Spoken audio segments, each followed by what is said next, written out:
400장입니다. 험한 시험물 속에서 400장 찬송드리겠습니다.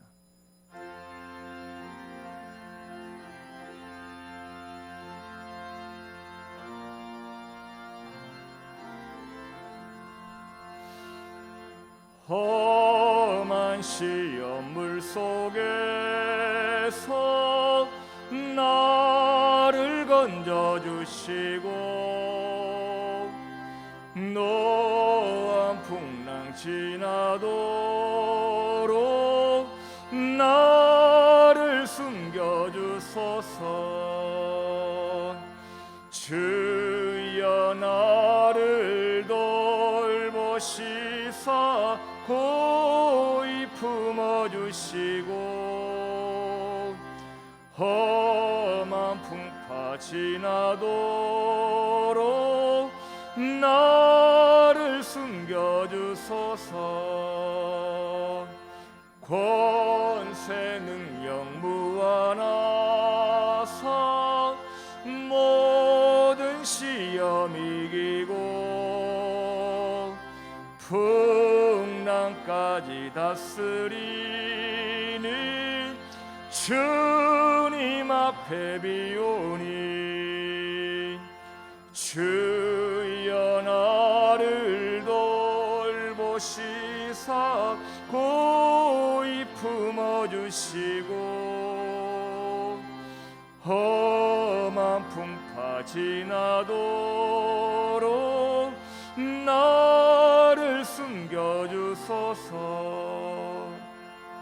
죄악길에 빠지니 못 캄캄한데 헤매며 부르짖는 나의 원 들으소서. 내 주여 주여 나를 돌보시사 고이 품어주시고 험한 풍파 지나도록 나를 죄악길에 빠진 이 몸 죄악길에 빠진 이 몸 캄캄한데 헤매며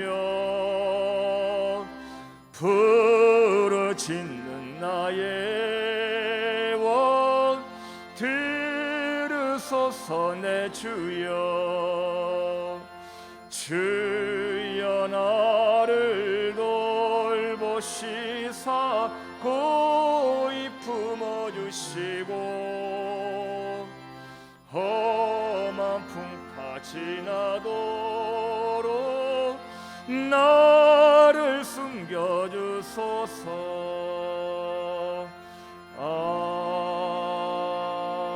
아멘. 찬송가 415장 십자가 그늘 아래 찬송드리겠습니다. 415장 찬송입니다.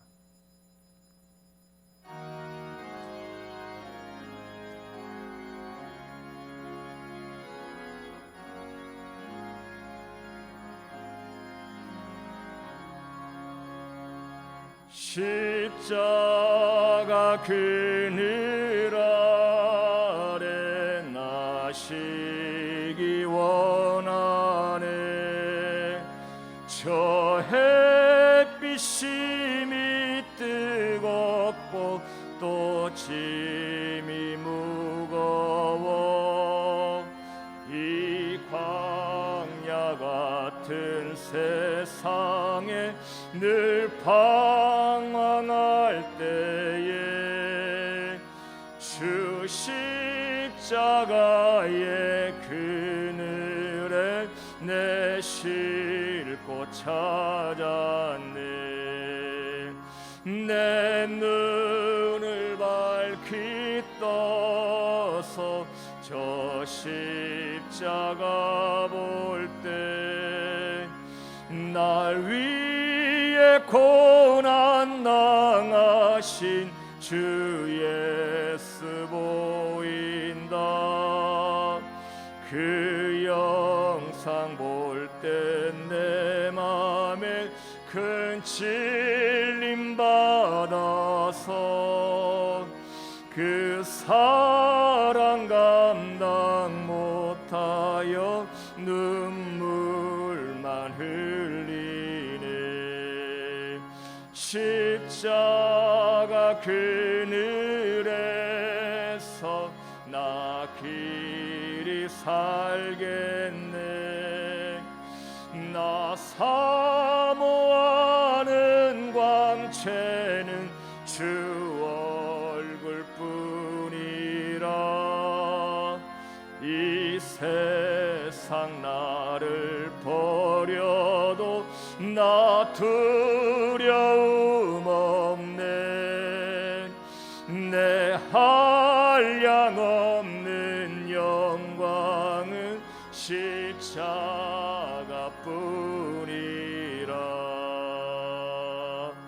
아멘. 말년하실 목사님과 예배를 위해서 이 시간 다 함께 기도하시겠습니다.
하늘에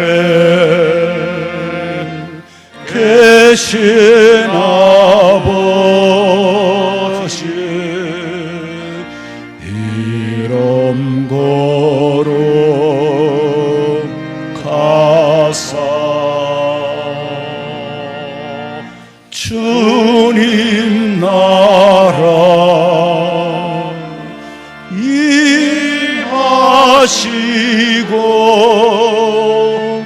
뜻이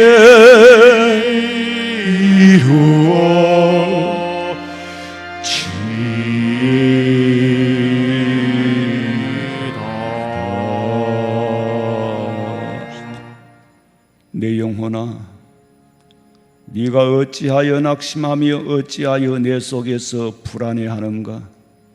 너는 하나님께 소망을 두라. 그가 나타나 도우심으로 말미암아 내 하나님을 여전히 찬송하리로다. 살아계신 하나님, 주님 앞에 서는 날까지, 주님 오시는 날까지 여전히 하나님 앞에 찬송하기를 원합니다.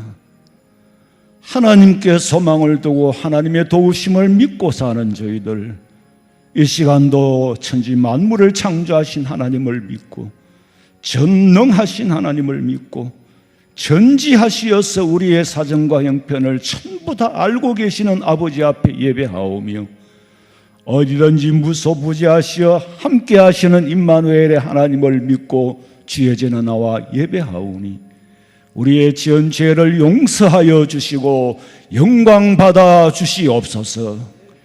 이 땅에 다시 오실 예수님의 이름으로 기도하옵나이다. 아멘.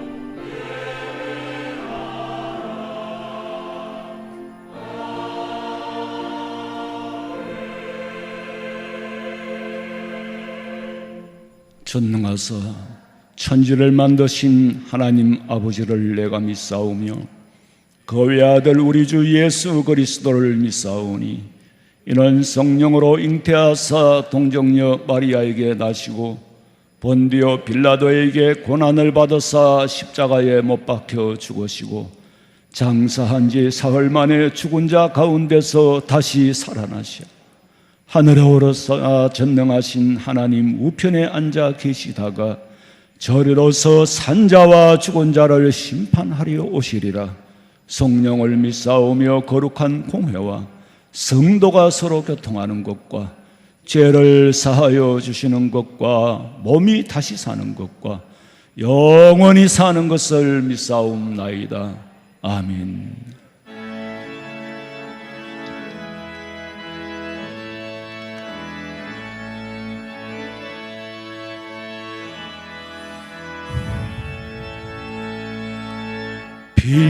빛나고 높은 보좌와 그 위에 앉으신 주 예수 얼굴 영광이 해같이 빛나네.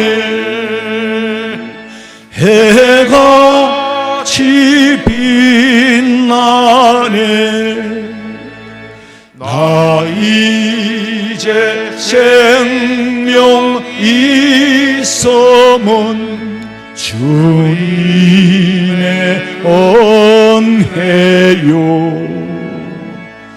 저 사망 권세 이기니 큰 기쁨 넘치네.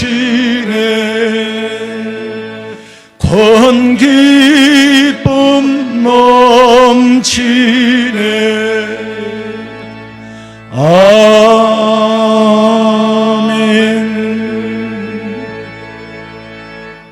하나님이여, 나를 판단하시되 경건하지 아니한 나라에 대하여 내 송사를 변호하시며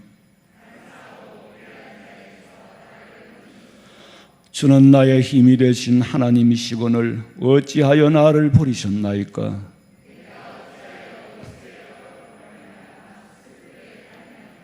주의 빛과 주의 진리를 보내시어 나를 인도하시고 그런즉 내가 하나님의 제단에 나아가 나의 큰 기쁨의 하나님께 이르리이다.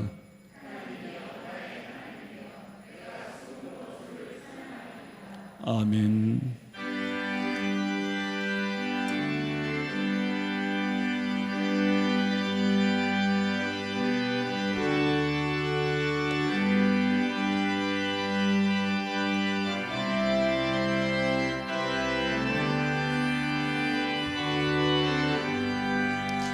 나의 영원하신 기업 생명보다 귀하다. 나의 갈 길 다가도록 나와 동행하소서. 주께로 가까이 주께로 가오니 나의 갈 길 다가도록 나와 동행하소서.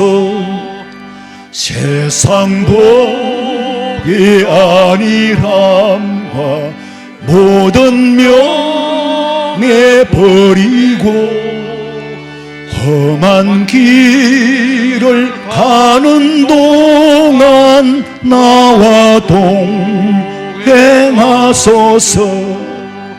주께로 가까이 주께로 가오니 나의 갈 길 다가도록 나와 동행하소서. 어두운 골짝 지나가며 험한 바다 건너서 천국문에 이르도록 나와 동행하소서. 주께로 가까이 주께로 가오니 나의 갈 길 다가도록 나와 동행하소서. 어두운 골짝 지나가며 험한 바다 건너서 천국문에 이르도록 나와 동행하소서. 주께로 가까이 주께로 가오니 나의 갈 길 다가도록 나와 동행하소서.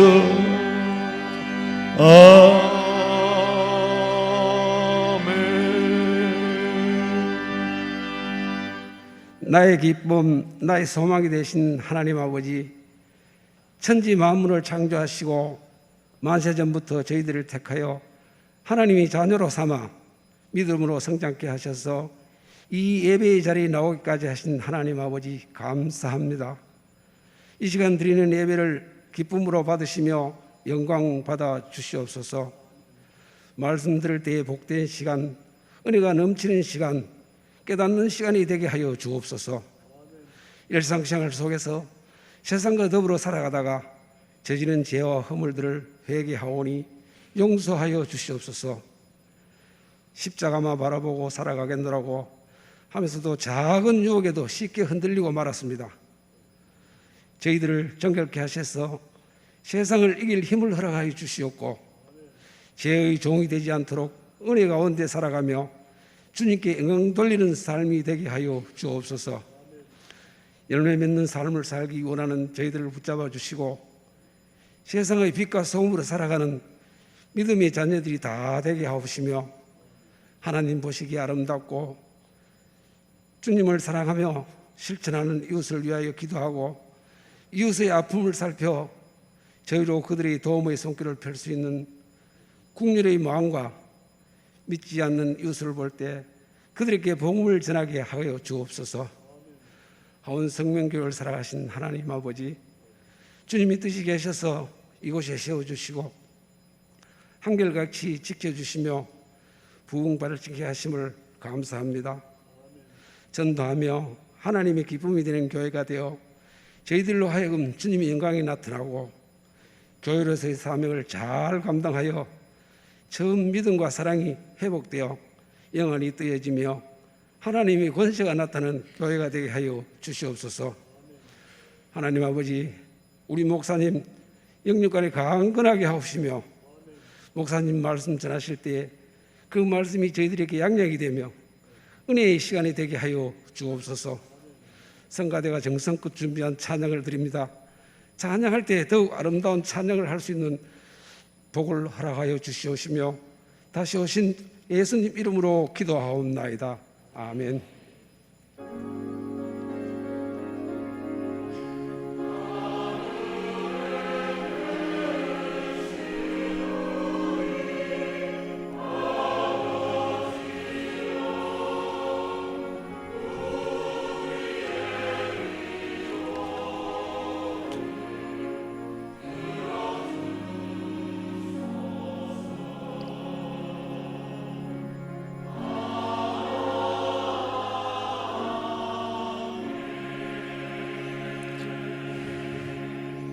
하나님의 말씀은 에베소서 3장 2절에서 9절에 있는 말씀입니다. 신약성경 311페이지.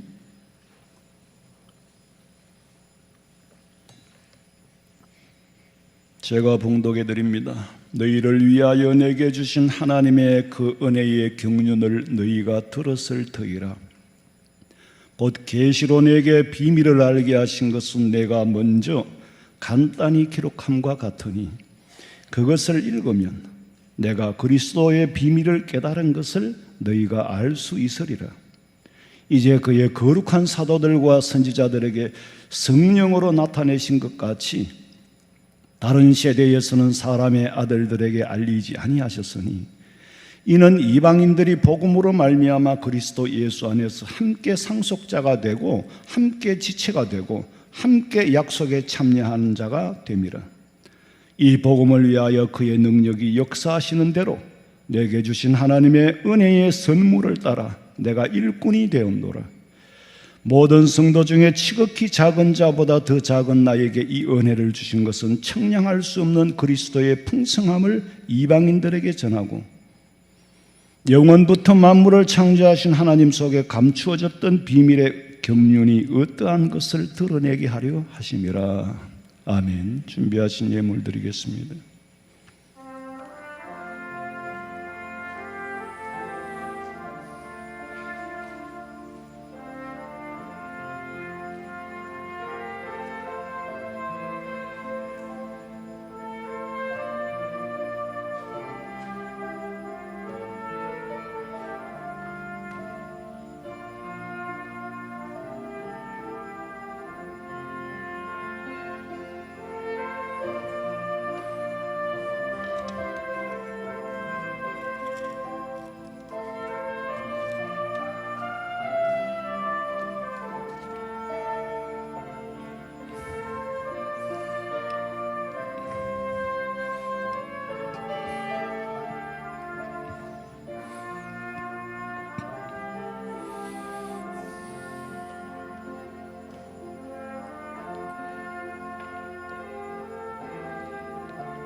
기도드리겠습니다. 하나님 감사합니다. 진실로 코로나 바이러스라는 것이 인간의 죄로 말미암아 온역으로 주어졌다 해도 회개하는 마음으로 믿음 지키고자 마스크를 쓰고 인내하며 하나님 앞에 예배하는 이 성도들이 진실로 알곡과 죽정이를 가릴 때에 하나님께서 양과 염소를 구분할 때에 가라지와 곡식을 구분할 때에 아버지께서 알곡으로 구분하실 줄로 믿습니다. 하나님, 얼마나 많은 인내가 필요합니까? 하오나 오늘도 하나님 앞에 진심으로 몸이 불편하지만은 마스크를 착용하고 호흡도 곤란하나 찬양하며 예배하고 귀한 예물을 정성스럽게 준비하여 드렸사오니 가무는 해에도 걱정이 없고 더위가 올지라도 두려워하지 않고 잎이 청청한 것처럼 세상에 어떤 불경기를 맞이한다 할지라도 일용할 양식 주시고 물질로 인하여 고통받는 일이 생기지 않도록 채워주시옵소서. 감사하오며 예수님의 이름으로 기도하옵나이다. 아멘. 광고 시간입니다. 제가 오늘 들어올 때 아침 8시 좀 못 돼서 왔는데 부목사님이 목사님 이름 적으세요. 이름을 적었어요. 온도를 재라 그래서 쟀어요. 당연히 하지 말라 해도 내가 자원해서 해야 할 일이에요. 근데 36.2도가 나왔어요. 그러니까 여러분들도 저도 객관적인 입장에서 어디 가서 이름 적어라 자꾸 발열 체크하고 하면은 그 기분은 좋은 건 아니에요. 그러나 재는 사람도 기분 좋지 않습니다. 왜냐하면은 여러분 한 사람 한 사람이면 재는 사람은 많은 사람들을 상대하잖아요. 그럼 사실 굉장히 위험에 노출되어 있는 겁니다. 장시간 한 번, 두 번도 아니고. 그래서 이게 간단하게 끝날 줄 알았는데 물론 뭐 좀 길 줄이 알았지만 이렇게 길 줄은 몰랐고 그래서 우리 방역하시는 분들이 애를 쓰고 있어요. 그리고 이름도 기록하는 거 이것도 참 불편한 일이에요. 그러나 이제 그 인적 자원들이 포진이 돼서 도와주고 이러면 쉬운데 이게 교육자들이 하다 보면은 전체적인 프로그램이 굉장히 지장이 많습니다. 일부 예배는 또 부교육자들이 주일학교 가야 되고 그 사이 틈도 있고 나름대로는 주일날 오후까지 식사도 잘 못할 정도로 바쁘게 돌아가요. 그냥 평범하게 보이는 것 같아도 그렇지 않습니다. 제각기 해야 할 일들이 있고 이러다 보니까 또 좀 인적 자원을 필요로 하고, 사실 우리가 마스크와 이 마스크를 쓰고 이 질병과 지금 싸우고 있잖아요. 그리고 또 이게 인적 자원이 수요일도 7시 일찍 나와야 되고 금요일도 일찍 나와서 방역해야 되고 주일도 사실은 일찍부터 나와야 돼요. 여기에 봉사하시는 분들은 주일 오후 예배도 그렇고 이러다 보니까 이게 한두 달도 아니고 자기도 자기 일들이 있고 오늘 주일날 좀 몸도 쉬고 그러고 싶지만은 계속 봉사를 해오셨는데 추가로 다음 주부터는 이 화상 열 카메라를 구입하려고 합니다. 그러면 이제 이 일일이 갖다 대지는 않아도 되지만은 손 소독은 불편하시더라도 하시고, 또 알레르기가 있는 분들은 손을 씻고 왔다고 그렇게 말씀하시고, 그래서 우리가 교회를 청정지역으로 만들어야 되잖아요. 뭐 꼭 한 번씩 또 교회가 터지니까 그 교회 앞에서 그냥 뉴스를 1분, 2분간 해요. 교회의 영광이 안 되고, 그러니까 우리는 마음 놓고 교회에 올 수 있도록 청정지역을 만들기 위해서 여러분 이런 일들은 다른 박해나 핍박보다 우리 스스로와 싸울 수 있는 일이니까 꼭 좀 협조해 주시고, 또 우리 찬양대도 사실은 연습을 이거 한 번 딱 하는 거지만 연습은 몇 번이나 10번도 더 불러야 되잖아요. 좁은 공간에서 마스크를 쓰고 그렇게 연습하기는 대단히 힘듭니다. 지금 힘 안 드는 부분이 아무도 없어요. 그러니까 꼭 좀 불편하시더라도 협조해 주시기 바랍니다. 그리고 비주차장 벽화 이 문제는 주복 광고가 인쇄된 후에 디자인을 해주실 다른 어떤 분이 디자인을 봉사해 주겠다 그래서 작업하는 일은 나중에 필요하면은 새로 또 인력 봉사를 모집하겠습니다. 그 외에 광고와 일정들을 참고하시고 기도해 주시기 바랍니다. 성가대 찬양 드리겠습니다.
아멘. 우리 찬양대는 마스크를 씌워놔도 워낙 스피커가 좋아가지고 난 소리가 안 날 줄 알았는데 스피커가 EV인가? 우리 이게 스피커가 EV예요. 아주 스피커가 좋아. 하나님이 얼마나 기뻐하시겠어요. 나 우리 기타 치는 우리 집사님하고 둘이서 콘서트 한번 할까? 아주 기타리스트예요. 자, 우리가 성경 역사를 안다는 것은 성경을 외우고 왕조시도를 외우는 것이 역사를 아는 게 아니고, 그것도 아는 거지만은 역사를 해석하고 역사를 분석할 수 있어야, 역사를 읽어낼 수 있어야 그걸 역사를 안다, 그렇게 말할 수 있어요. 여러분, 우리 그리스도인들은 늙어서 무지해져 가는 게 아니고, 성경은 노인에게 지혜를 배우라고 그러잖아요. 늙어서 무지해져 가는 게 아니에요. 젊어서 몰랐던 진리를 늙으면 깨달아지는 거예요. 에베소서 3장 5절에 이제 그의 거룩한 사도들과 선지자들에게 성령으로 나타내신 것 같이 다른 세대에서는 사람의 아들들에게 알리지 아니했던 비밀을, 선지자들에게 알려졌던 비밀을 이제는 너희들도 알아간다. 9절에 보니까 영원부터 만물을 창조하신 하나님 속에 감추어졌던 비밀, 무스테리온, 감추어졌던 비밀의 경륜이 어떻게 돌아가는 것을 알게 하겠다. 드러내서 알게 하겠다. 바울은 감추어졌던 이 미스테리한 경륜을 드러내겠는데, 왜냐하면 이제 때가 되었기 때문이다. 10절에 이제 교회로 말미암아 하늘에 있는 통치자들과 권세들에게 하나님의 각종 지혜를 알게 하려 하심이라. 그래서 그리스도인들은 믿음 안에서 이방인들이 알지 못하는 나만의 간증이 있고, 이방인들이 알지 못하는 나만의 체험이 있어요. 하나님께서 나를 위한 비밀이 있는가 하면은 우리 공동체를 위한 비밀이 있고, 세상을 향한 비밀이 있고, 역사를 향한 비밀이 있어요. 바울은 나만이 아는 비밀이 아니라 이방인 너희들에게 주신 비밀을 내가 알게 하겠다. 에베소 3장 3절. 곧 계시로 내게 비밀을 알게 하신 것은 내가 먼저 간단히 기록함과 같으니. 세상이 말하는 비밀은 알려주면 알고 보여주면 아는 비밀, 시크릿, 군사적인 비밀이나 정보, 이거는 안 알려줘서 모르지 알려주면 아는 거예요. 근데 미스테리라는 비밀은 보여줘도 몰라, 들어도 몰라, 눈앞에 나타나는 현상을 보면서도 무엇을 의미하는지 해석을 할 수 없는 정말 미스테리한 일이다, 그렇게 말하잖아요. 그게 성경의 비밀이에요. 오늘 3장 4절에 그것을 읽으면 내가 그리스도의 비밀을 깨달은 것을 너희가 알 수 있으리라. 니들이 성경을 읽으면은 과연 바울은 비밀을 깨달은 자로구나 라는 것을 알 수 있을 것이고, 내가 비밀을 깨달은 자인 줄 알 때에 내가 전하는 복음을 믿어라. 왜 바울에게 이런 비밀을 주셨느냐? 8절에서 9절 읽어봐요. 모든 성도 중에 지극히 작은 자보다 더 작은 나에게 이 은혜를 주신 것은 측량할 수 없는 그리스도의 풍성함을 이방인에게 전하게 하시고, 영원부터 만물을 창조하신 하나님 속에 감춰졌던 비밀의 경륜이 어떠한 것을 드러내게 하려 하심이라. 바울이 받은 이 비밀, 이건 분명히 목적이 있어요. 분명한 목적이 있다고. 측량할 수 없는 그리스도의 풍성함을 이방인인 너희들에게 전하고, 하나님 속에 감추어졌던 비밀을 너희들에게 알게 하기 위함이라. 그래서 바울은 이방인의 사도라고 말하잖아요. 그 비밀 속에서 감추어졌던 내용이 뭐냐? 지금 우리 인류의 사회는 아주 역사적인 그 변곡점에 살고 있습니다. 주님이 언제 재림하실지는 아무도 모르지만은 주님 재림 전에 일어날 징조들이 분명히 일어나고 있어요. 인류 역사가 평범하게 돌아가는 것 같지만은 한 번도 평범하게 돌아간 적이 없습니다. 하나님의 감추어진 비밀 속에서 돌아가는데 인간은 무지하여 객관적으로 이 역사를 진단하고 판단할 수 있는 시각이 없어서 변곡점이 있어도 준비를 못했고 변곡점이 있어도 그냥 지내왔을 뿐이에요. 준비가 없으니까 고통스럽죠. 성경에 보면 첫 번째 변곡점이 창세기 3장의 인간이 타락함으로 에덴 동산에서 쫓겨났어. 에덴 동산에서의 일상생활을 누리지 못하는 상황이 되어버렸어요. 그게 첫 번째 변곡점입니다. 그런데 Back to same normal life, 인간의 타락이 이전의 일상으로 돌아갈 수 있다면 변곡점이라고 할 수 없지만은 Back to same normal life, 못 돌아간다는 거예요. 이전으로 돌아가면 좋겠는데 돌아갈 수 없게 되어버린 변곡점입니다. 우리는 지금 변곡점에 살고 있어요. 해방 후에 70년 동안 누리고 살았던 평범한 삶, 그게 발전인 줄 알았지만은 발전 속에서 사실은 변화였습니다. 그런데 이 일상을 유지하기가 어렵게 됐다 이 말이에요. 코로나 이전 생활로 돌아가기는 어렵게 됐어요. 대면 생활도 아무리 마스크를 벗어도 자제하게 될 거고. 두 번째 변곡점은 에덴 동산에서 쫓겨난 아담과 하와가 범죄함으로 말미암아 쫓겨났고, 두 번째 노아 홍수 때도 인간의 역시 범죄로 말미암아 하나님께서 홍수 심판을 내리고 세상의 지구가 다 인류가 멸망하고, 이거는 역사잖아요. 전설도 아니고 소설도 아니고 전부 멸망하고 딱 한 가족만 살아남았어. 노아의 8 식구만 살아남았어. 그 후손들이 금둥이도 되고 백인도 되고 노란 황색 인종도 된 거잖아요. 생각해봐요. 그런데 한 식구만 살아남았다는 것도 웃기는 일이지만은 대단한 변곡점이죠. 그런데 중요한 것은 대기권의 오존층 파괴로 인류의 수명이 120세로 줄어들었다는 겁니다. 이전에 986세까지 살 수가 없게 되었어요. 300년, 400년을 살 수가 없게 되어버렸습니다. 이건 대단한 변곡점이에요. 세 번째 변곡점은 언론 보기에는 한 민족 이스라엘이 애굽에 노예 생활을 하다가 탈출하여 출애굽하고 해방된 것 같지만은 실상은 이 역사 속에 감추어져 있는 것은 인류의 구속사, 우리를 구원하기 위한 역사의 과정을 보여주는 겁니다. 홍해를 건너 세례를 받고 광야 생활은 지금 교회 생활이에요. 우리가 가는 목적지는 가나안 복지 천국이에요. 이스라엘 백성들을 건졌다는 것은 너희들을 이방인들의 죄 가운데서, 우리는 본래 이방인이었어요. 본토인이 아닙니다.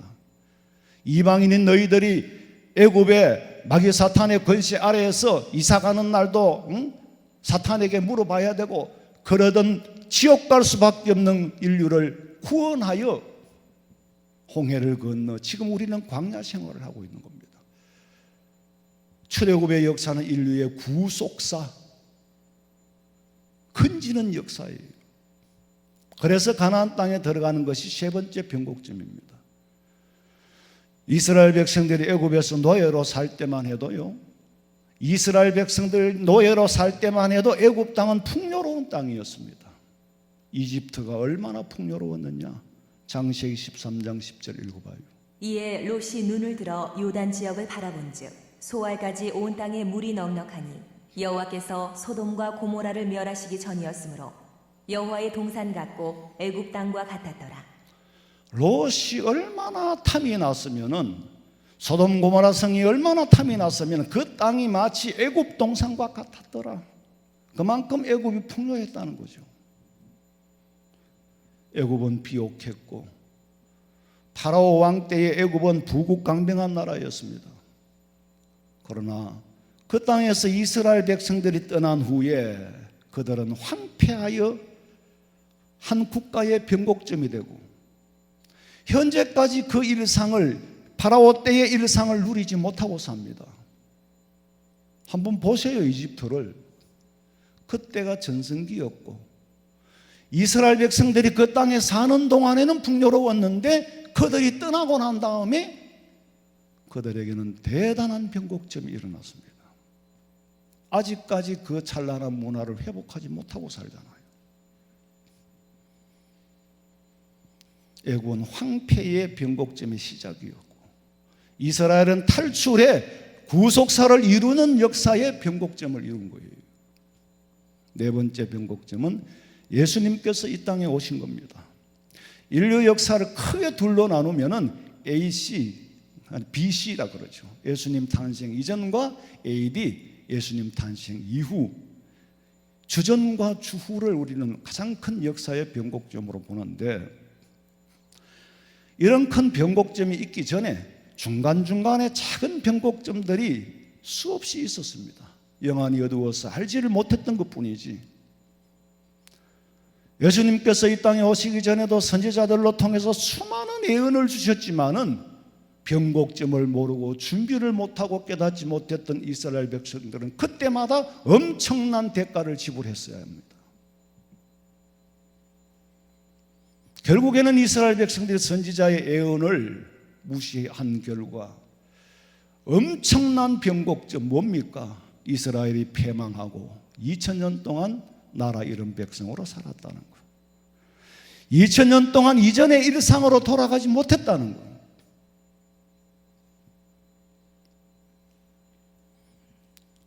이제 예수님이 오신 후에도 수많은 징조들을 일종의 스테인리 법칙으로 보여주고 있는데, 징조를 보여주고 있는데 못 깨달으면 어쩔 수 없는 거고, 이제 예수님의 예언은 마지막이에요. 이 예언 후에는 남은 것은 심판밖에 없습니다. 지금 우리가 살고 있는 이 시점, 코로나19라는 변곡점, 새로운 작은 AD가 시작됐다는 거예요. After disease. 이게 새로운 AD가 된 거예요. 큰 AD 안에 고난의 시작이에요. 코로나 전염병이 온역이 된 이후의 대변역입니다. 이미 뉴놈 시대가 됐어요. 새로운 일상으로 변해가고 있어요. 이것이 예수님의 예언대로 Change to New Life, 새로운 일상이 지금 자리 잡고 있습니다. 이거는 앞으로 장차 일어날 일의 예고편일 뿐이에요. 우리나라에도 여러분 근대사를 보세요. 현대사를 할 수 있지. 대한민국이 조선이 망하고 일제 강점기 식민지로 들어가서 이전의 일상이 무너지고 새로운 일제 치하의 일상으로 돌아갔고, 해방 이후에도 6.25 전쟁으로 인하여서 황폐해지고 70년 동안 애를 쓰고 노력해서 만든 일상이 어느 순간에 또 어떻게 무너질지, 이 코로나 바이러스를 잘 이겨. 이게 한여름 되면 끝날 줄 알았는데 무장 간첩이 좀비처럼 말이야. 끝이 안 날 것 같아요. 또 새로운 것이 더 강한 게 나타나고, 어느 순간에 여러분 공항이 98% 이용객이 줄어버렸다 그러면 2% 깎고 움직인다는 거예요. 지금 누가 해외여행을 갑니까? 작년에 예약해놨던 사람이 일제히 취소를 해야 되고, 어느 한 군데 타격을 안 받는 부분이 없어요. 아랫게 내가 일을 해가 골병이 들었는데 몸살은 언제 난다? 그 이튿날 바로 나는 게 아니고 하룻밤 자고 일어나더라고. 어떤 일상이 우리를 기다리고 있을지, 우리는 또 새로운 변곡점을 살아가고 있다는 거, 여기에 우리는 개개인이 준비하고 살아야 됩니다. 중세기에도 전염병은 있었지만은 그때는 한 나라나 한 대륙에 한정되었던 거지만은 지금은 전 세계로 흩어졌어요. 새로운 일상의 과정으로 넘어가는데, 이게 무슨 징조냐? 예수님께서 말씀하신 징조가 분명하게 드러납니다. 뉴놈 시대가 된 거예요. 근데 마지막을 이걸 준비시키기 위해서 하나님께서 또 우리가 예배하는데 지장이 없도록 가능하면은 시간과 공간의 제한을 받지 않고, 여러분 카페에서 업무 보는 걸 나는 본 적이 오래됐어요. 그게 예사로 보이지 않았고, 해외를 다니면서 비행기 안에서 노트북으로 자기 일을 하는 것을 예사로 보지 않고 해외에 나가서 이 컴퓨터로 국내의 일을 보고 앉아서 영국의 일, 앉아서 미국의 일을 보는 걸 보고 야, 이것만이 아니라 제가 30대 공부할 때 느꼈던 매스미디어 시대, 종합 미디어 시대가 오겠구나. 텔레비로 앞으로 냄새나는 음식의 냄새도 맡을 수 있고 점점 더 입체와 구체화되어져 가는 게 시작이구나. 리모트 워크 시대가 됐단 말이에요. 지금은 원격으로 근무하는 거예요. 이미 성경에서 예언한 시간과 공간의 제한을 받지 않는 시대가 오고 있구나.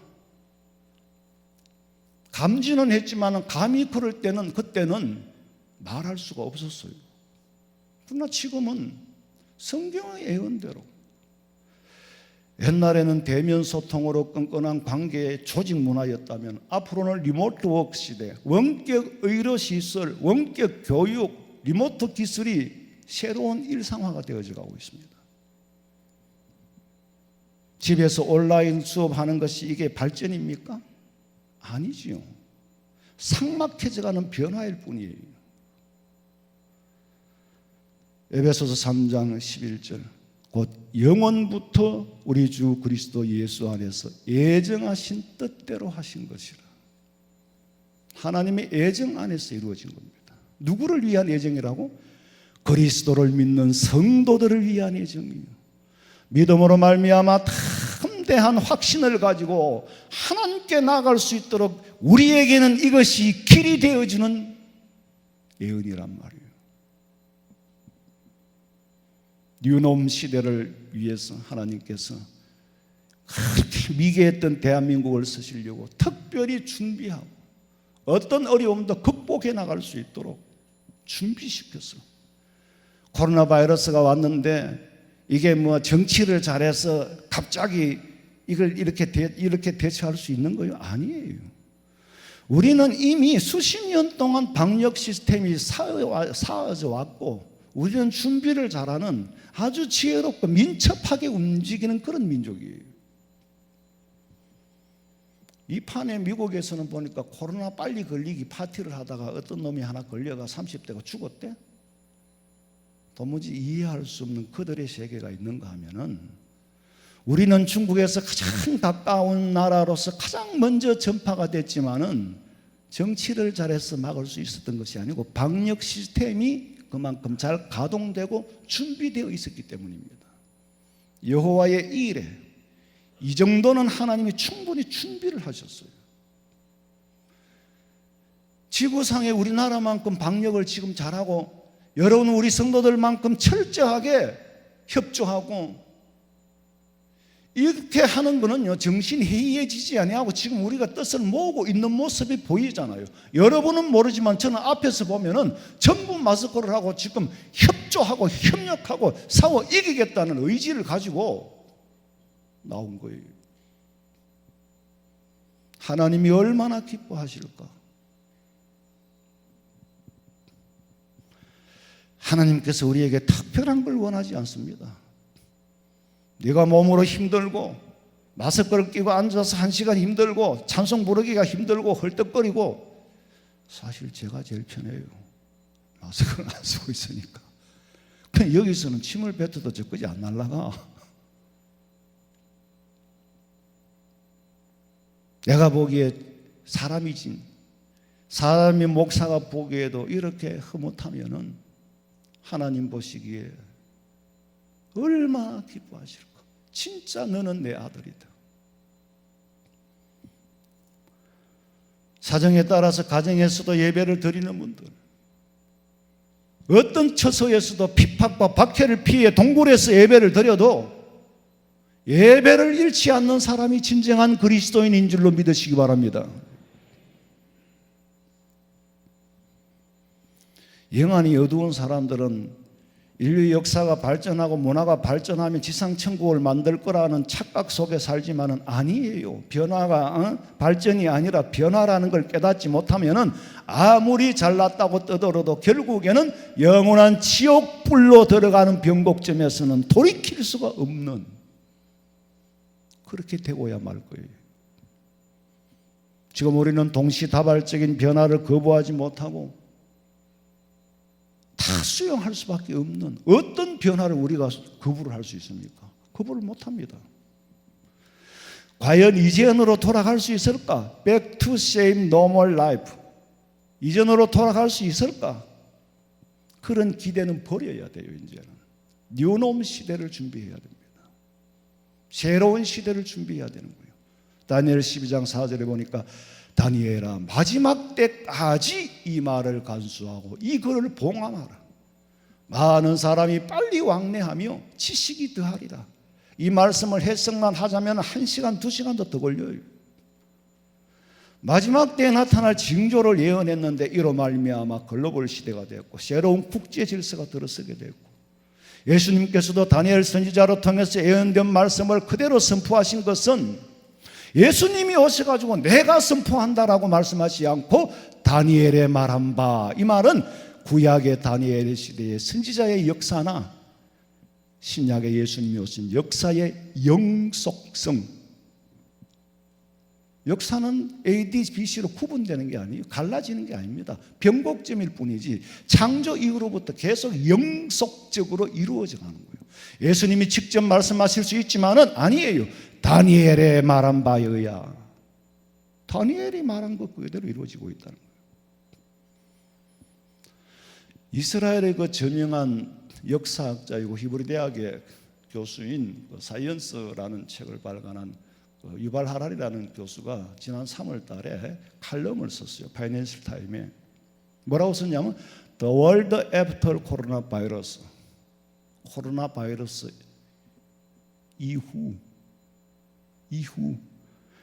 이후가 어떻게 됐냐? 전체 감시주의로, 전체주의적 감시 체제로 갈 건지, 아니면은 민족주의적인 고립주의로 갈 것인지, 아니면은 글로벌 연대의 길로 갈 것인지 선택해야 한다. 그리고 유발 하라리 교수가 말하기를 중국과 이스라엘이 코로나 바이러스 항체 연구를 위해서 개인의 생체 정보를 활용해 가지고 감시 체계를 꾸미고 있다. 전염병을 막기 위한 확산을 막기 위한 명분으로 하긴 하는데 이거는 현실적인 거고, 이로 통하여 정부의 개인의 감시 체제가 강화될 수 있다. 사실 우리는요, 점점 우리의 정보가, 개인 정보가 다 뚫려지고 있습니다. 지금 인권 문제 감시 보호 철저하게 보호해줘요. 철저하게 노출되고 있습니다. 이스라엘과 중국에서는 그런 일이 이루어진다는 거죠.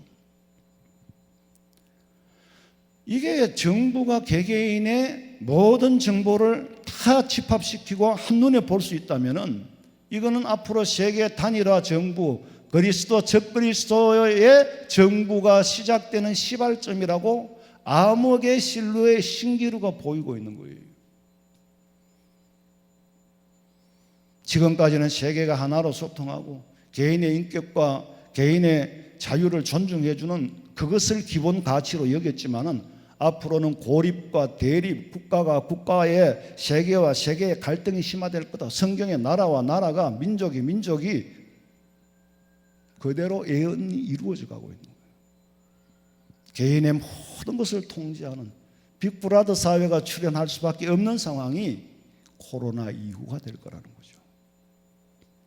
그리고 세계를 통치하는 새로운 정부가 나타날 거고, 배교 행위를 할 거고, 배도 행위를 할 거고, 교회를 핍박할 거고, 이것은 적그리스도가 출현할 멸망에 가증한 것이 거룩한 것이었은 것을 보고들랑 너희는 산으로 도망가라고 말씀하신 그 말씀이 앞으로 10년 후가 될지 20년 후가 될지 이미 실루엣이 보이고 있다는 겁니다. 30년 전에 컴퓨터로 작업을 하는 걸 볼 때에 느꼈던 것이 지금은 현실이 되고 있고, 지금 이 실루엣으로 보이는 것이 앞으로 얼마일지는 아무도 모르지요. 그러나 그 길로 변화되어져 가고 있다는 건 알아야 돼요. 마태복음 24장에 전부 예언된 일이에요. 코로나 바이러스로 지금은 허덕이지만은 아직 예언된 온역은 점점 더 무서워집니다. 에스겔서 5장 12절 읽어봐요. 너희 가운데에서 3분의 1은 전염병으로 죽으며 기근으로 멸망할 것이요 3분의 1은 너의 사방에서 칼에 엎드러질 것이며 3분의 1은 내가 사방에 흩어버리고 또 그 뒤를 따라가며 칼을 빼리라. 이 예언이 이스라엘 백성들에게 한정된 예언이 아닙니다.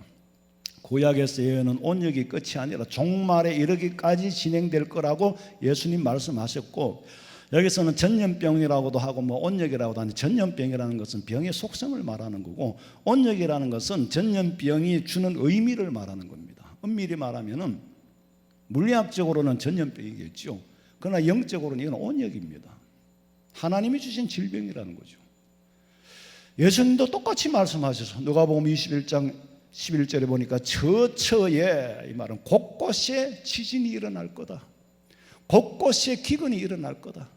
곳곳에 온역이 있겠고, 또 무서운 일과, 이 무서운 일은 뭔지 나도 모르겠어요. 하늘로서 큰 징조들이 있으리로다. 하늘로서 있는 징조, 어떤 징조가 나타날지는 아무도 몰라요. 중요한 거는 미래의 과학, 기술, 지식, 정보는 인간의 상상을 초월하여 어디를 달려가고 있느냐? 하나님의 세계로, 상상도 못했던 하나님의 세계로 지금 변화해 가고 있는 겁니다. 여기서 우리가 믿음을 지킬 때에 이 문화와 문명은 우리의 것이 되는 거고, 이것이 완성이 되는 그 세계에 들어갈 수 있지만은 중간중간 일어나는 변곡점의 고통을 소망이 없이는 이길 수가 없는 겁니다. 내가 고생을 하는 것도 소망이 있을 때에 고생을 참고 이길 수 있는 거지, 소망이 없으면 그대로 무너지는 거예요. 아우슈비츠 포로 수용소에 포로 수용소라 할까 그 갇힌 사람이 노역을 하다가 내가 살았으면 뭐 하겠노? 낙심해 버리면 거의 날 죽어가 시체로 나온대. 근데 끝까지 살아야 할 이유와 목적과 소망을 가진 사람은 2차 대전이 끝날 때까지 살아남은 거예요. 그게 인생은 아름다워라는 영화로 나온 거예요. 그 역사에 근거한 일이죠. 지금까지의 변화는요, 과정이지, 세상 사람들은 대부분 그래요. 한 번밖에 없는 인생, 내가 하고 싶은 거 하고 산다, 내가 즐기고 싶은 거 즐기고 산다. 난 텔레비전에 그런 걸 볼 때마다 도무지 이해가 안 돼요. 인생을 왜 사느냐? 인생을 내가 하고 싶은 거 하고 살 수 있는 게 인생이 아닙니다. 근본적으로 한 번밖에 없는 인생 즐기고 살자. 나는 어릴 때부터 지금까지도 내가 즐기고 육체를 즐겁게 하기 위해서 산다는 것 자체가 이해가 안 돼요. 그럼 즐겁게 살지 말라는 이유가 아니고, 사는 목적이 내게 있는 게 아니고 하나님께 있는 거고, 우리가 예수 믿는 목적이 이 땅에서 잘 살기 위해서가 아니라 하늘나라에 가서 영원한 상급 받기 위한 거고, 바울은 이 세상에서도 두 세계를 산다 그랬잖아요. 육신이 속한 세상과 자기의 영적인 세상은 온 천지를 누비고 산다. 두 번 살면은 한 번은 육신의 쾌락을 쫓아봐 지 마음대로 한번 살겠죠. 근데 지 마음대로 사는 것도 내게는 즐거움이 될지 몰라도 그 누구에게는 엄청난 상처가 돼. 내게는 재미있는 일이 될지 몰라도 그 누구에게는 엄청난 상처가 돼. 상처를 주고 난 다음에 내가 상처를 주었구나. 그게 뭐예요? 육신의 정욕은 그걸 따라서 절제하지 않고 살면, 우리 예수 믿는 사람은 항상 말씀을 통해서 절제하고, 예수 믿는 사람은 나쁜 짓을 하면 안 된다, 그게 나쁜 일인 줄도 모르고 너무나도 자연스럽게 이루어진 일이다. 누가? 다윗이 그랬단 말이에요. 그건 우리가 역사를 보고 알잖아요. 다윗이 너무나도 자연스럽게 우리의 아내를 범하는데 죄인 줄 몰랐어. 나단 선지자가 당신이 죄를 지었다 하니까 한 거예요. 우리의 속성은 원욕이 남아있어서 네가 하고자 하는 것은 전부 죄뿐이더라. 하나님 보시기에 전부 죄뿐이더라. 그러니 이것마저 죄다, 저것마저 죄다. 네가 즐겁고 네가 재미있어 하는 동안에 상대는 자괴감을 느끼고 있다. 죽고 싶은 심정이었다. 그래서 우리는 한 번밖에 없는 인생이기 때문에 마음대로 사는 게 아니라, 한 번밖에 없는 인생이기 때문에 말씀대로 살 수밖에 없는 거예요. 정욕을 쫓아 살 기회가 없다. 마태복음 7장 13절 읽어봐. 좁은 문으로 들어가라. 멸망으로 인도하는 문은 크고 그 길이 넓어 그리로 들어가는 자가 많고 생명으로 인도하는 문은 좁고 길이 협착하여 찾는 자가 적음이라. 길이 협착하여 찾는 자가 적다. 천성에 가는 길 험하여도 생명길 대나니 은혜로다. 천사 날 부르니 널 찬송하면서 적게 더 나가기 원합니다. 예수 믿는 우리라고 해서 육신의 정욕과 육신의 욕망이 일어나지 않아서 영에 속한 사람으로 사는 것이 아니고, 똑같지만은 육신의 소욕을 절제하고 하나님의 부르심에 소명대로 살려고 연습하는 것이 그리스도인의 삶이에요. 내가 하고 싶은 거 다 하고 사는 것이 세상이 아니라는 것을 명심을 해야 됩니다. 세상은 구원의 역사 속에 지나가는 광야 생활이에요. 우리는 이 시대를 보고 깨어나고 준비해야 할 사명을 확고하게 가져야 합니다. 로마서 13장 읽어봐요. 또한 너희가 이 시기를 알거니와 자다가 깰 때가 벌써 되었으니 이는 이제 우리의 구원이 처음 믿을 때보다 가까웠습니다. 밤이 깊고 낮이 가까웠으니 그러므로 우리가 어둠의 일을 벗고 빛의 갑옷을 입자. 낮에와 같이 단정히 행하고 방탕하거나 술 취하지 말며 음란하거나 호색하지 말며 다투거나 시기하지 말고 오직 주 예수 그리스도로 옷 입고 정욕을 위하여 육신의 일을 도모하지 말라. 정욕을 위하여 육신의 일을 꾸미지 마라. 성도들은 영안을 뜨고 성령의 음성을 듣고 내 삶을 하나님의 권세에 맡기면 하나님이 나를 다스려 주시고, 하나님이 우리 성도들의 마음을 다스려 주시고, 하나님의 권세가 이 나라를 통치할 때 나라에 임하옵시며, 주님의 권세가 나라를 통치하고 주님의 권세가 세상을 통치하고 주님의 권세 아래 다스림 받기를 원하는 것이 그리스도인의 삶이에요.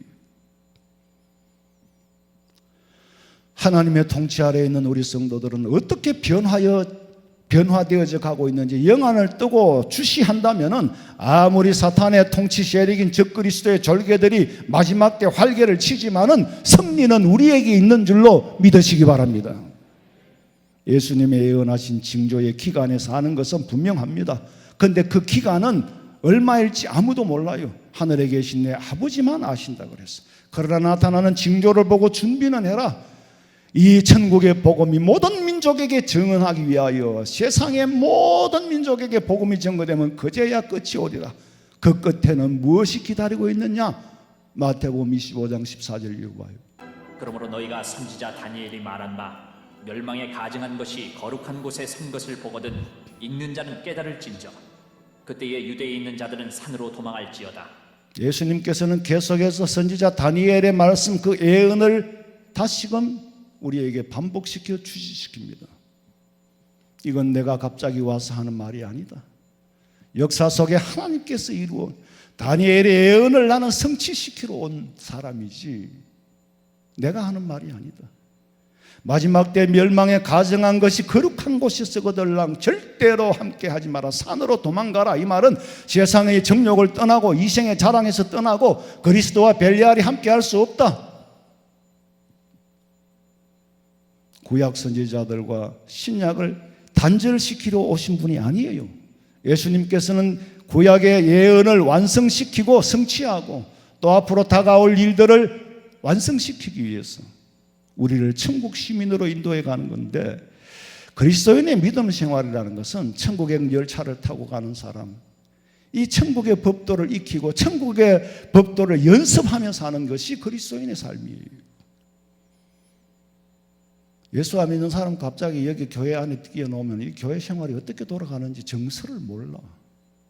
정서를 모르니까. 자, 예를 들면은요, 여러분 성도들이고 우리는 이제 교육자들은 교육자의 세계가 어떻게 돌아가는지는 성도들은 몰라요. 이 예배 하나를 위해서 그냥 오니까 뭐 찬송 부르고 예배 드린 줄 알도 그게 아닙니다.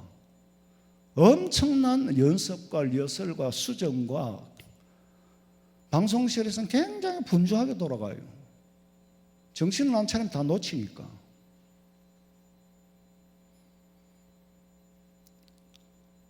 정서를 모르면 어리하게 돼본다니까. 우리는 그리스도인들의 정서를 알잖아요. 이 정서를 알아도 아주 나쁘게 아는 놈이 있어. 어떻게 구역 예배 드리는 거 예수 안 믿는 사람 알까? 찬양대 연습하는 거 예수 안 믿는 사람 알까? 모르죠. 우리 절에 대해서 몰라요. 보살하면 그냥 뭐 교회 뭐 집사 정도 되는가. 근데 우리는 뭔지 몰라요. 그런데 교회를 너무 정서를 세밀하게 아는 사람이 정보를 제공하고 법을 법제화하려고 하고, 스스로 우리가 하고 있는 일을 지들보다 더 열심히 우리는 방역을 하고 우리 스스로를 위해서 좁은 공간에서 이게 많이 공기를 내뿜으면 혹시나 전염될까 봐 그러고 있는데, 이 사탄은요, 지들이 아무리 되어봤자 그냥 배수에 있는 것밖에 안 돼. 천국 연습이 안 된 사람은 소돔 고모라가 멸망해도 롯의 처와 같이 거기에 남아서 불법자의 말로를 보여주는 겁니다. 지금도 사해바다에 소금기둥이 돼가지고, 그 롯의 아내가 그 소금기둥은 알겠지만 상징적으로 소금기둥이 있어요. 익어가는 감은 떨어질 일밖에 없지만은 그리스도인은 뭐라고요? 잊고 늙어가는 것이 아니라 새로운 생명에 대해서 조금씩 알아가고 새로운 생명에 대해서 조금씩 깨달아갑니다. 저는 지금 우리 아버지 어머니가 저보다 훨씬 젊은 사람으로 천국에서, 우리 어머니는 아가씨인지 소년인지 모르겠고 아버지는 청년인지 장년인지 모르겠고, 아들은 늙어가지만 아버지 어머니는 새 생명의 역사 속에, 새 생명의 공간 속에 살아간다는 거, 그걸 우리는 조금씩 깨달아가는 겁니다. 우리는 익어서 떨어지는 감이 아니에요. 주님과 영원히 함께 사는 것, 그것을 구원이라고 그래요. 요한복음 12장 24절에 보니까 내가 진실로 진실로 너희에게 이르노니 한 알의 밀이 땅에 떨어져 죽지 아니하면, 이건 물론 희생을 말하는 것이기도 하지만 성경 신학적으로 한 알 그대로 있으면은 죽으면은 많은 열매를 맺는다. 물론 이건 어떠한 개 한 사람의 희생으로 인하여 많은 수확을 거둔다는 뜻이 되겠지만은 여기서는 새 생명의 원리를 말하는 겁니다. 젊은이는 늙어가고 늙은이는 결실하여 새로운 삭이 되어가는 것을 깨달아라. 이것이 그리스도입니다. 세상 사람들은 눈으로 보고 귀를 듣고 그거를 몰라. 그리스도인들만이 가지고 있는 천국의 비밀이 있다. 에베소서 2장 8절에 보니까 그 은혜에 의하여, 누구의 은혜? 하나님의 은혜에 의하여 우리는 구원을 받은 거다. 너희에게서 난 것이 아니라 하나님께서 주신 선물이다. 여러분은 하나님 앞에 선물 받은 백성인 걸 믿으시기 바랍니다. 얼마나 감사합니까? 내가 뭐가 잘났어? 그럼에도 불구하고 하나님이 선물로 뭘 주셨다고? 믿음을 주신 거예요. 그 믿음을 까보니까 뭐라고? 구원이에요. 구원이 뭡니까? 영원한 천국입니다. 이 믿음의 비밀은 가르쳐서 알 수 있는 게 아니에요. 성령 받고 중생하고 거듭난 자만이 아는 비밀이에요. 우리 서로 받은 그 기쁨은 알 사람이 없도다. 밤깊도록 동산 안에 주와 함께 있으려 하나 괴로운 세상에 할 일 많아서 날 가라 명하신다.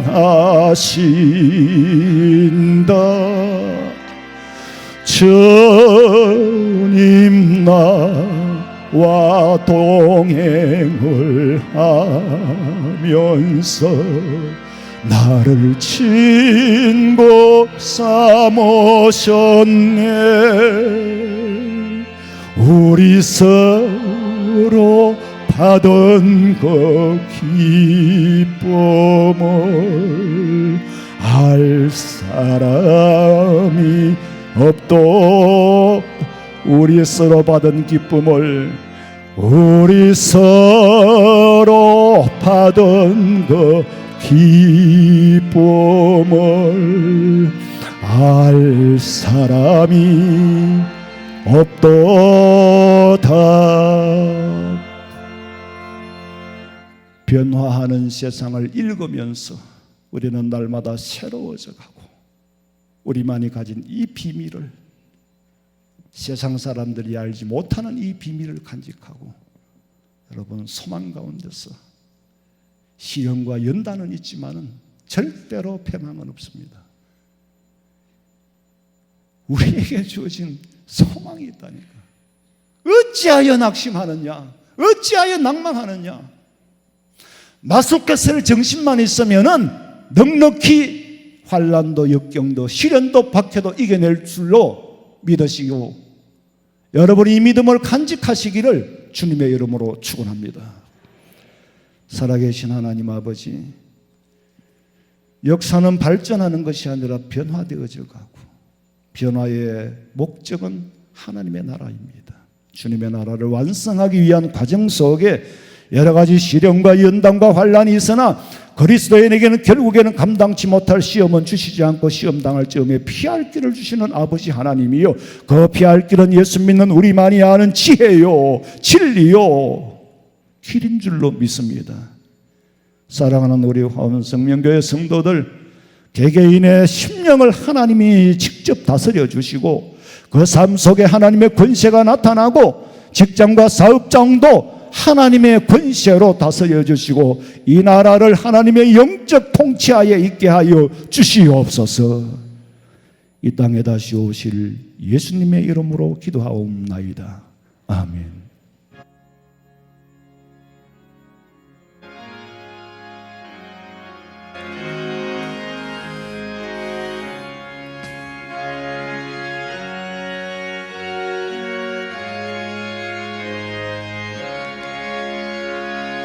내 평생에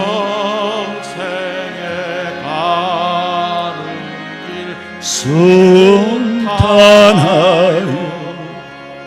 널 잔잔한 강 같던지 건풍바로 무섭고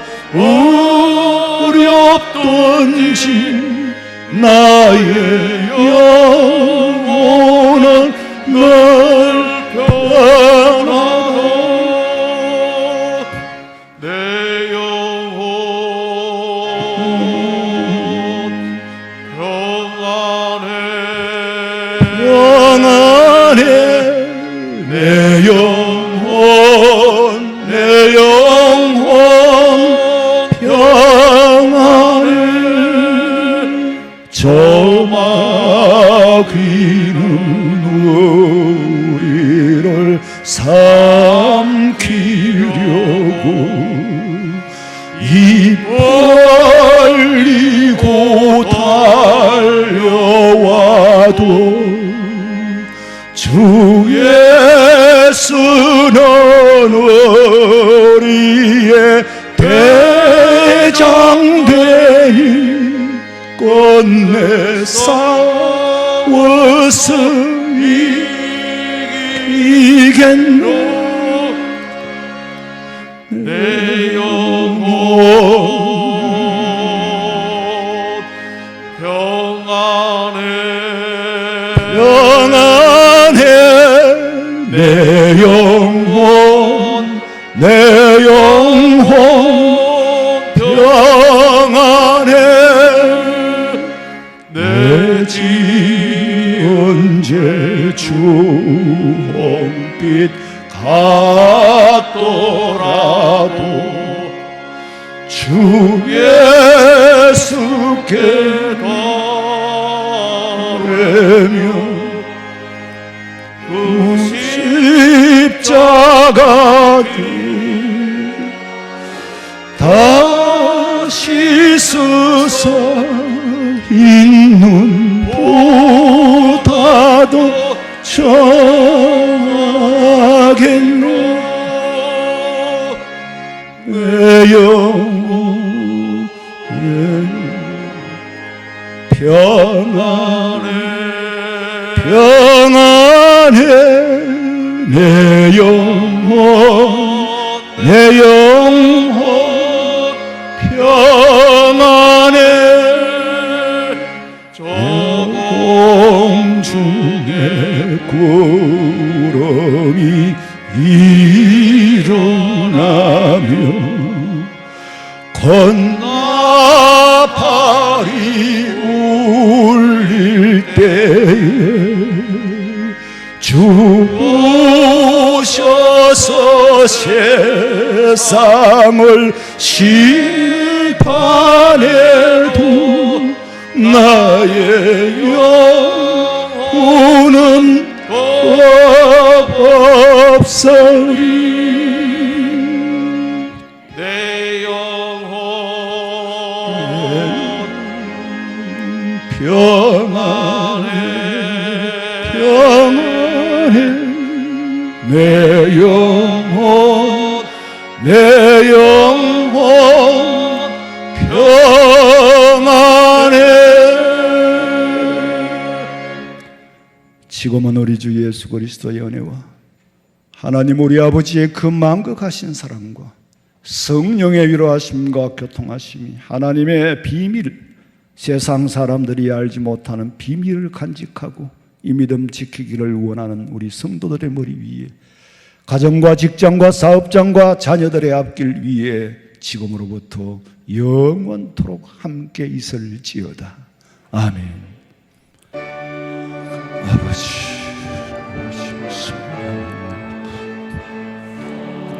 아버지 아버지